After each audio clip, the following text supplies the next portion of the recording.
A Neko rig worm is a dominant bait, and there are a ton of good ones on the market. But which ones produce day in and day out?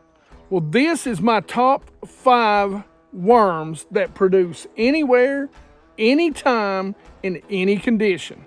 And I'm going to break down why each one should earn a spot in your bag or your boat. The good old Neko rig worm. This thing is pretty amazing. It's changed a lot over the years, but it has become one of the biggest factors in tournament fishing here lately as the jig head minnow, to be honest with you. This little rig right here has probably won the second most amount of tournaments when it comes to forward-facing sonar as the jig head minnow. Now, why is that?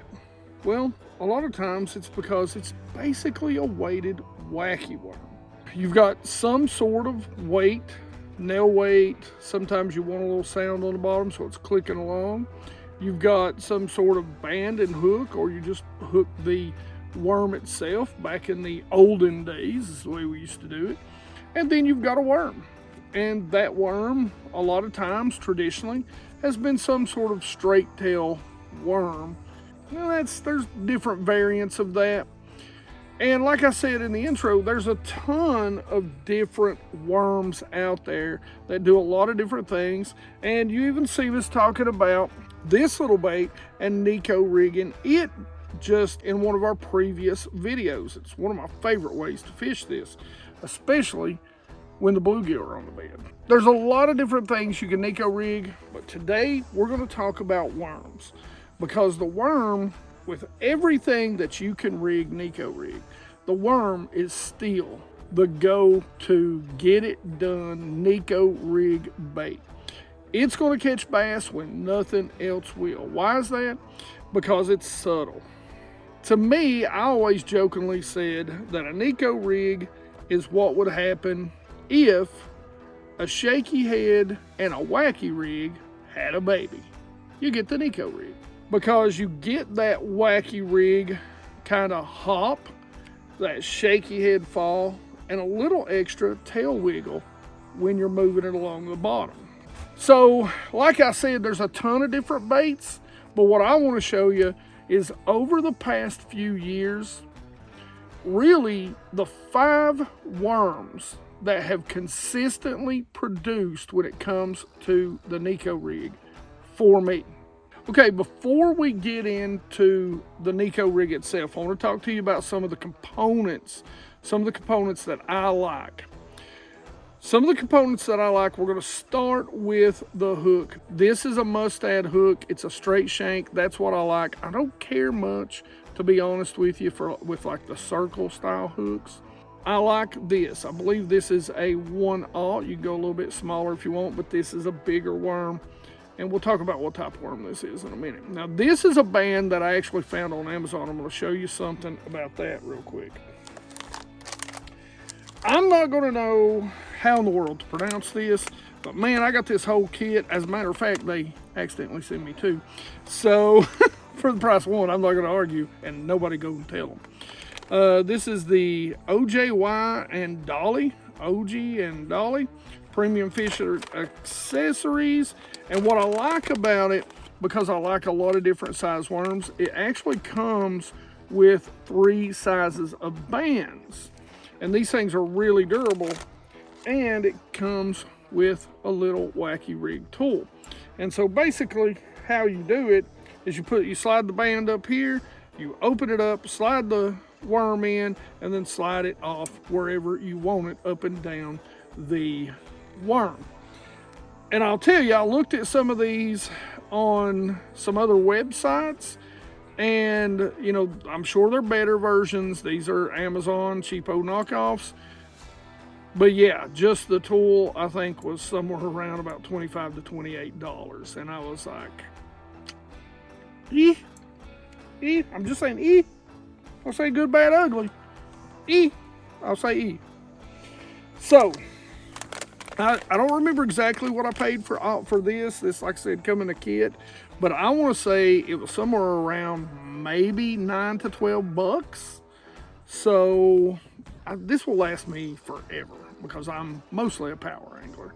So some of you cats that are out there that really do a lot of Neko rigging, go buy these because they're going to save you money. There will be links to everything in the description. Now, the other thing that we're going to talk about are the weights, and there's all kinds of weights. I'll put a couple of links to some of my favorites. This is for some big old worms, which I'm going to show you a little bit. You've got just the screw-in type, probably not going to work with your Elastec. You've got the push-in sort of nail weight with the ball head, which I really love. And then this is from Angler Tungsten. These are the tungsten nail weights that you can shove up in there all the way, whether it be Elastec or standard plastisol. But it'll be a little more incognito. It's not going to hang out.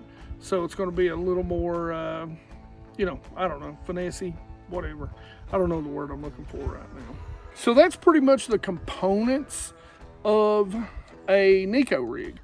We'll talk about rod reel line setup a little bit later in the video, but right now I want to get to my top 5 worms. And these worms really over the past 2 years have been the go-tos and what has produced for me when I'm throwing this bait.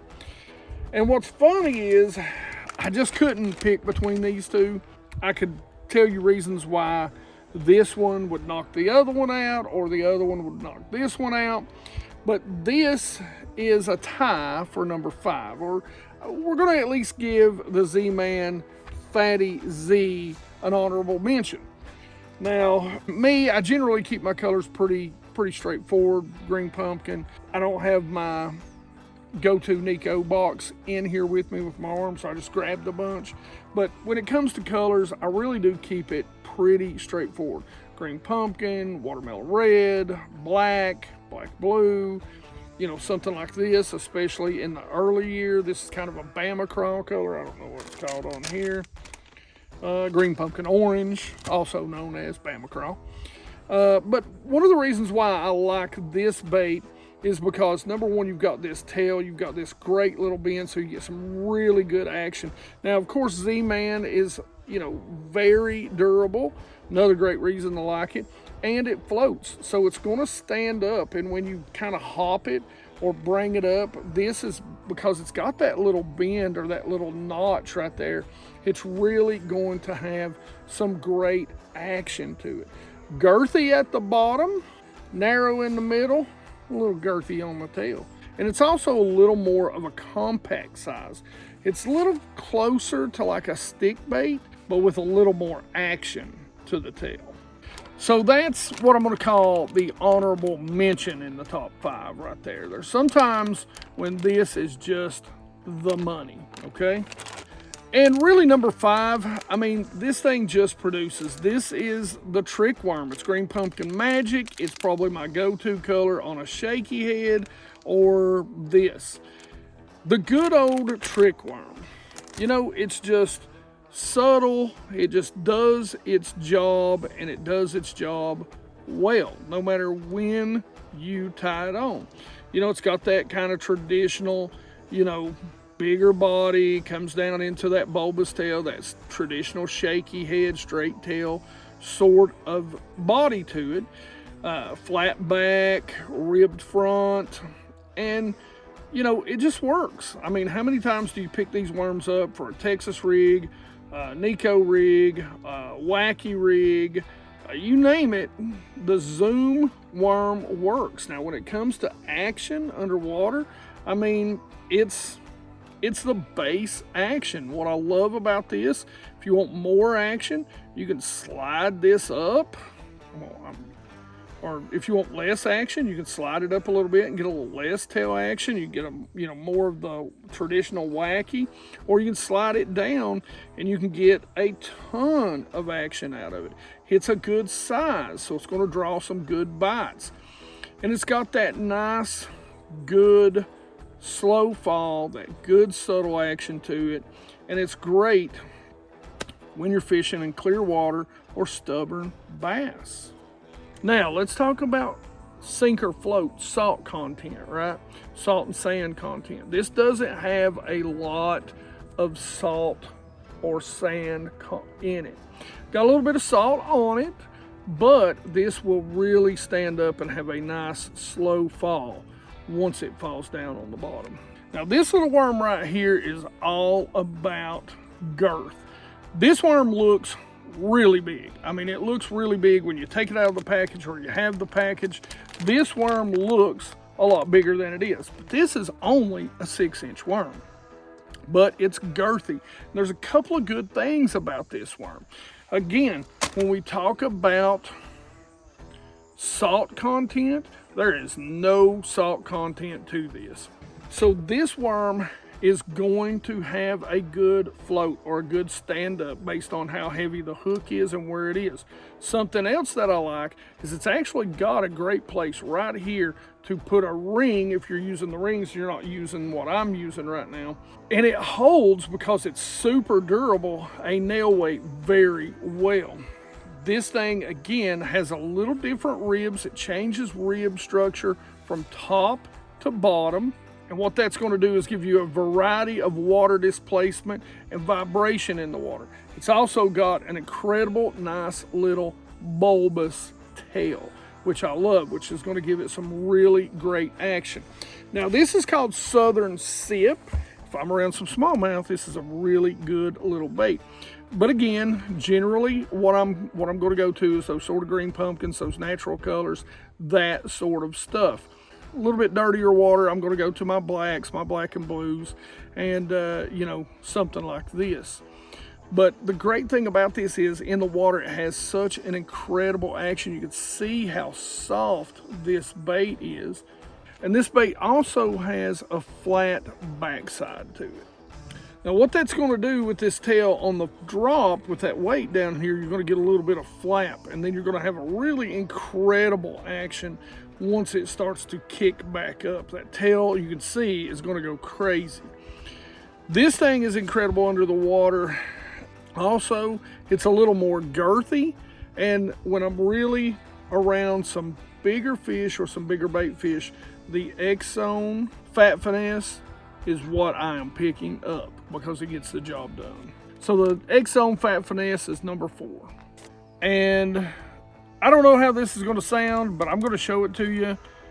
Me and Mike pronounce it like this, but this is the Realis Wrigle Crawler. Now this is from Japan, and it really has, the outside says real wriggles for real results, high vitality, misshaped straight worm with an alluring fall. Now, it really does. This worm is really unusual, and it's got a really crazy fall.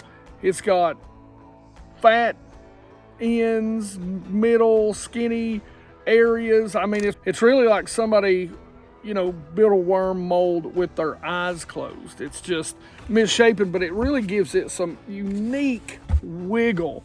It's so finessey when it falls, when you fish it, how you fish it. You know, it's got a big bulbous tail, got a good fat end right here, and then it skinnies down, bulks back up around the egg sac, then skinnies back down, and then straightens out right here where you're going to put your nail. So it's one of the most unique worms I've ever used, and it is incredible. You can move the hook around in so many different places to get so many different actions. Now there is a little bit of salt content in this bait, but not a lot, so it's going to have a slower fall. Once it hits the bottom, it's going to fall very slowly.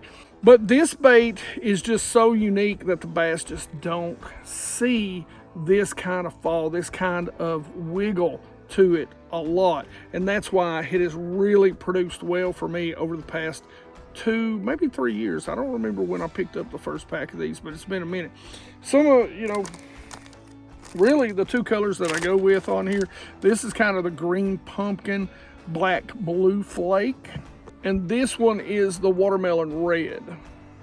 Now, like I said, this worm, when it comes to putting these on, you're going to want to make sure, it depends on where you want to put it as the size that you like to put it. I actually like to put it, you know, up here a little bit, because you get this very unique just below that little taper down because you get this very unique action to it, but you can move it on down to here, or you can even move it up just a little bit and get a little less action to it. It's going to have a great fall. It's going to have a great flutter, a great kick to it when you're fishing it. Like I said, the Realis Wrigle crawler, probably one of the most unique little worms that I've found in a long time. And so the Wrigle crawler, or Wrigle, I don't know, Wrigle crawler is number 3. Gotta have a stick bait. And for me, when I'm doing this, I like a durable stick bait. Look, I love my Senkos, but to me, the best stick bait, the best, if you're talking about shaky head or Neko rig, number 1 is the 5-inch young dinger. I mean, it's gotta be. Doesn't have a lot of salt. It's gonna be super durable. It's gonna have a very slow fall when it falls. It's girthy. It's a good stick bait. It's just that do nothing stick bait size, and it's gonna have that great stick bait wiggle. And I always think that's where the young dinger kind of shines, is when there's a little bit of weight involved in it to get a little extra action out of it, a little quicker fall. And this is really one of my go-to sizes. You guys will notice I love a green pumpkin with a little bit of color, and this has got some blue flake in it, and this is green pumpkin sparkle. Now, like I said, underwater, this is going to be your good, girthy stick bait. Not a lot of action, but just enough action to get you those numbers of bites and those big bites. Like I said, what's great about this is its size. That brings us to number 1, and this is the J Bros Haymaker. Now, if you haven't seen the video on this, you definitely want to go see the video on this. This bait is so unique, so special. It has caught me a ton of bass. It's got the very unique tail. It thins down. It's got some incredible action to it when it falls. You're going to need some very small O-rings to get on this worm. It is super finesse, and when you throw it big or small, they just eat this thing. The fall on it is so incredible, and it's got such a good little wiggle to that tail because of the ball on it and how it thins down. Once it gets down there, it's got such an incredible, and I like to offset it like this. When I'm using it, I don't like to put it right in the middle because it will float up. Once it hits the bottom, it will stand up, and you can get such a good kind of action out of it. That's the best way I know to put it, is such a flowing action to this bait. It's subtle. I think this is the motor oil color. It just does such a good job. You have to use a nail weight. I think you can probably get away with the little ball head, but I don't like anything sticking out. And actually, I don't even like that. I like that farther up in there, just like that, because I want this to stay as subtle and quiet as possible. This little worm just is incredible, and if you haven't seen the video on it, you need to make sure you go check it. I'll put a link to that at the end, but this is my number 1. This thing just produces ever since Larry introduced me to this. And what's funny about this is before I found it and I did a video on it, you know, I asked Larry, let me do a video on the Haymaker Nico rigging it. He told me that they were actually going to discontinue this worm. And luckily, I think we saved it. So if you don't have some, you better go get some, because this thing has won tournaments. It is probably one of the most unique, subtle, finessey Neko rig worms that will get you big bites on the market. Now, I will say this is a one-off. I will downsize to a 1, even a 2, number 1 or number 2 hook on this and the Wrigle crawler. That's it. I mean, we're not talking about creature baits. This is my top 5 worms. These are the ones that have actually produced fish, actually done quite well, that I actually keep in my boat at all times when it comes to the Neko rig. Because the great thing about the Neko rig is you can fish it winter, pre-spawn, spawn, post-spawn, summer, and fall. So it is a year-round bait that is going to get you bites when nothing else works. That's what's great about it. All right, so when we're talking about rod, reel, and line, we are definitely talking about something especially for this. I like a little higher end rod, reel, and line. And believe it or not, this is a JDM series from Fitzgerald, but it's not at a bad price. I don't remember exactly what it is, and I don't want to tell you wrong, but Mike, if you don't care, put it right there, put that price right here. It's pretty amazing, and it's pretty sensitive for a JDM style rod. Now, this is a 7'3". I like to be able to make a long cast, but an accurate cast, and it's a medium heavy, fast action. But what I like about this is it's so super sensitive, that's not a problem to even cast something as finessey as the J-Bros and still feel it out there and getting those subtle movements that you need to catch bass on this bait. I got that paired with a Team Lose Custom Pro, one of their best reels in my opinion. I've got several of them, have yet to have the first issue, and I've had them for several years now. And of course, as always, got my K9 Pro 100 fluorocarbon to my pink braid for high visibility. I can be able to see it. The water is extremely green where I fish, so that yellow sometimes blends in. I can see that pink a lot better. And I'm throwing 10-pound braid to 8, even 6-pound fluorocarbon. Got a 10% off discount for K9. Best casting braid on the market. Go check it out.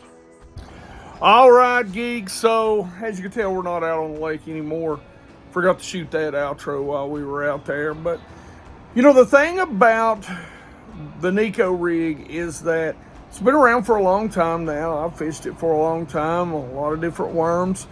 But these are 5 worms that over the past couple of years, that when it comes to Neko rigging, these are the 5 or 6 really worms that seem like I have confidence in. I go back to repeatedly. Now you can Neko rig a lot of different baits, and that's something that if you haven't explored with the Neko rig, you very much should go explore. And I'm actually going to give you 2 videos that you should go watch. Number 1 is the J-Bros Haymaker. We've got some really good underwater footage of that. Now, I will tell you that one thing I probably left out in this video, and you'll really notice it in some of the underwater footage, is that hook size does matter. So once it gets to the bottom, if you want it to fall slower, downsize that hook. I just used in the underwater footage the same hook for all the baits because, you know, we were just down in the pool just kind of shooting that. But on some baits like the Haymaker, like the Wrigle worm by Duo, I would probably downsize my hook a little bit so once it hit bottom, it falls over slower or it stands up a touch longer. But the 2 baits that I'm going to show you is going to be the Haymaker video by J-Bros, which you can go watch right here, and the Thunderhawk video where we use their grenade Neko rig right here. Otherwise, questions, comments in the comments section below. You geeks know I love to talk about fishing with you. Like it if you like it. Don't forget to subscribe and make sure you ring that bell. Be part of the 100% Watch Squad. Love you 100%ers. Love you, Watch Squad. You geeks rock.